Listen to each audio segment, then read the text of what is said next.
Olá pessoal, tudo bem com vocês?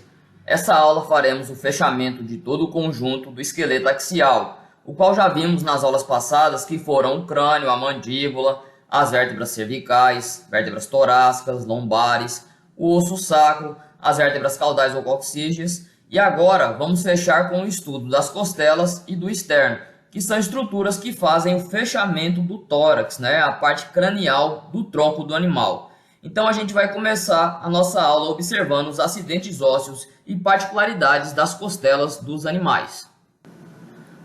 Então, para começar, vamos observar aqui nessa imagem, tá? A gente vê aqui uma costela equina e uma costela bovina.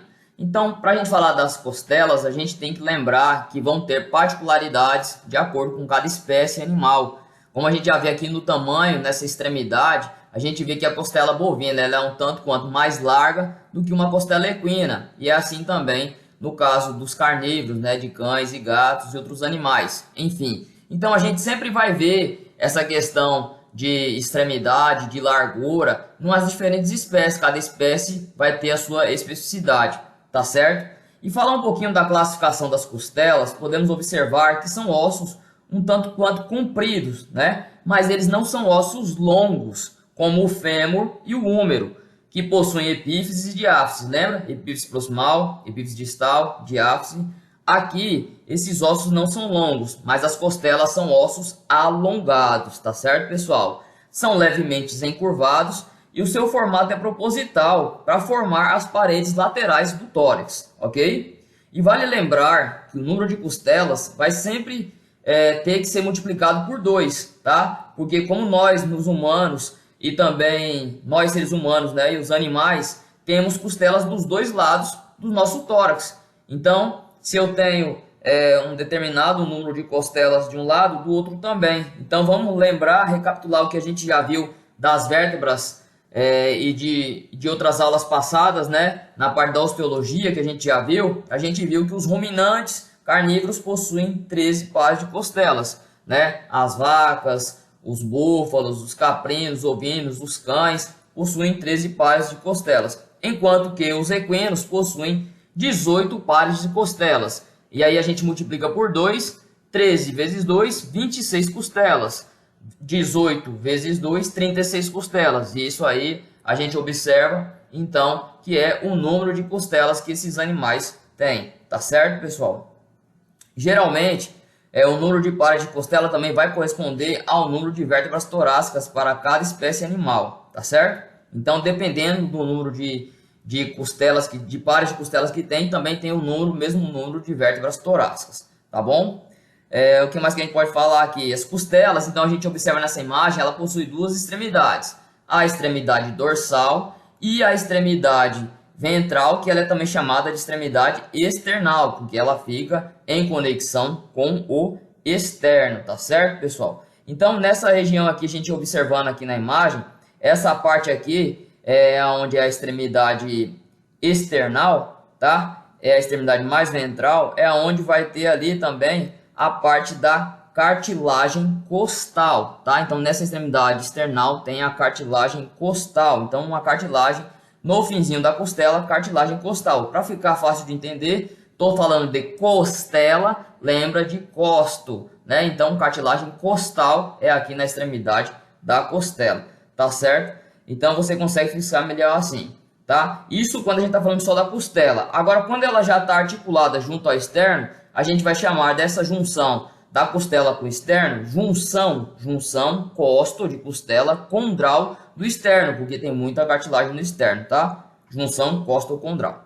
Também a gente tem que lembrar que as costelas, elas vão ter essas cartilagens se unindo, E a gente tem as costelas que vão se unir diretamente aqui no externo, são chamadas de costelas externais ou costelas verdadeiras. As costelas que só têm as cartilagens costais e não se unem com o externo, Elas são chamadas cartilagens asternais. Então, as externais, elas ficam mais craniais, mais à frente, junto ao externo, conectado ao externo. As outras mais craniais são as asternais, com A, tá? Essas são as que ficam asternais, ou chamadas também de costelas falsas, tá? E a gente tem também as chamadas costelas flutuantes, que são os dois últimos pares. Então, as duas costelas de cada lado, né, os dois últimos pares, são chamadas de costelas flutuantes, porque elas não estão conectadas a nenhuma estrutura.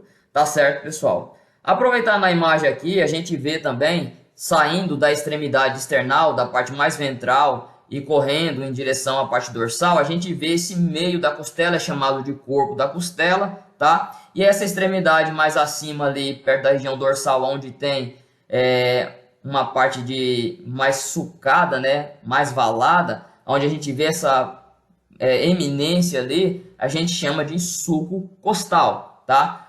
Aqui é o sulco costal, já mais abaixo aqui da região que a gente vai ver o tubérculo da costela. Então a gente está vendo aqui, está até sinalizado nas duas costelas, o tubérculo da costela. E aí a gente vê o colo, porque o colo é, em espanhol, cuello. Cuello é o que? Pescoço, que vem abaixo da cabeça, tá? Então eu tenho o tubérculo, depois eu tenho o colo e depois eu tenho a cabeça, que a gente vai ver melhor essas estruturas na imagem posterior.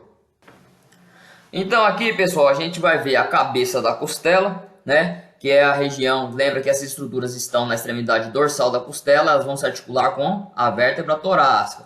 Então a cabeça da costela, ela se articula com a fóvea costal cranial e fóvea costal caudal. Com exceção, pessoal, da última vértebra torácica, que ela não vai ter mais a costela para se articular. Então nessa última só terá a fóvea costal cranial, tá certo?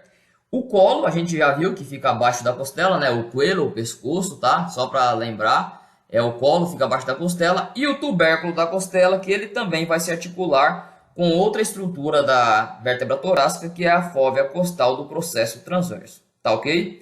Então, tanto na cabeça da costela quanto no tubérculo da costela, a gente observa aqui que tem superfícies mais lisas. Essas são as superfícies articulares, tá? Para que haja, de fato, a articulação com essas estruturas das vértebras torácicas que eu acabei de citar para vocês. E agora, para finalizar, vamos falar do externo, tá? Então essa aqui é a imagem de um externo ouvindo com a vista caudal, então eu estou vendo ele de trás para frente, tá? E o que a gente observa aqui, né? Ele fica localizado na parte ventral do tórax, que vai se articular lateralmente com as cartilagens costais das costelas externais ou verdadeiras, como a gente já ouviu, né? Aqui nos slides anteriores. E vai fazer assim o fechamento do tórax, tá? Então o externo, pessoal, ele é bem cartilaginoso e é composto por uma série de hastes que são chamadas esternebras, tá? Como a gente vê aqui. Então toda essa parte central, esse meio aí que é o corpo do externo, são as esternebras, tá? As conexões das costelas com o externo, então são chamadas esternebras e elas que vão formar o externo, tá? A gente vê que a última esternebra, ou seja, a mais caudal, tá? É a xifoide, tá certo, pessoal? É essa daqui, ó, que a gente está vendo primeiro. Então, a última é a xifoide, também chamada de processo xifoide, onde tem a cartilagem em volta da cartilagem xifoide.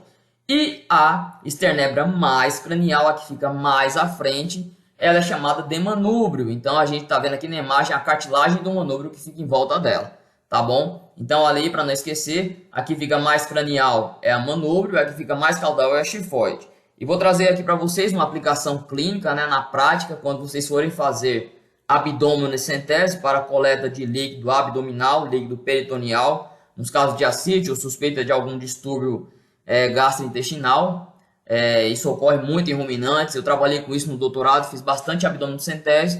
O que a gente tem que fazer? Tem que palpar o animal na região ventral e quando você localizar na sua palpação o processo xifoide, tá? Você vai já dali delimitar que é o fim do tórax, você coloca mais 4 dedos abaixo disso e vai ser o local onde você vai poder fazer a antisepsia, a tricotomia e a punção com agulha, tá? Para você retirar, coletar esse líquido abdominal que pode estar exacerbado, fazer uma drenagem ou mesmo uma coleta para fazer a análise do líquido peritoneal. Então, mais uma vez, a importância da anatomia para a clínica, para a semiologia, né, para que você possa também como forma terapêutica e diagnóstica, enfim, muito importante, sabendo aqui que a cartilagem xifoide é o fim do tórax, depois lá internamente vai ter o diafragma no animal, mas quando você externamente passa ali mais 4 dedos abaixo, você já está na região abdominal e pode funcionar sem medo, seja em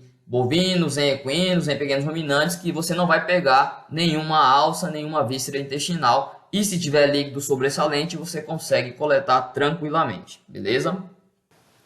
Bom, pessoal, mais uma vez agradecendo à Universidade Federal do Agreste Pernambuco, Laboratório de Anatomia e Patologia Animal, por permitir usar essas imagens e gravar essa videoaula para vocês, tá certo? E falo para vocês, continuem estudando pela literatura recomendada, tá? Agora a gente está fechando o esqueleto axial de fato e vamos nas próximas aulas já entrar em esqueleto apendicular, tá? Vamos começar pelo membro torácico, depois vamos para membro pélvico. Espero que vocês tenham gostado dessa aula. Continuem assistindo as videoaulas do canal. Se inscrevam, compartilhem, comentem, tá? E qualquer dúvida, estamos aí à disposição para responder. Até a próxima aula, pessoal.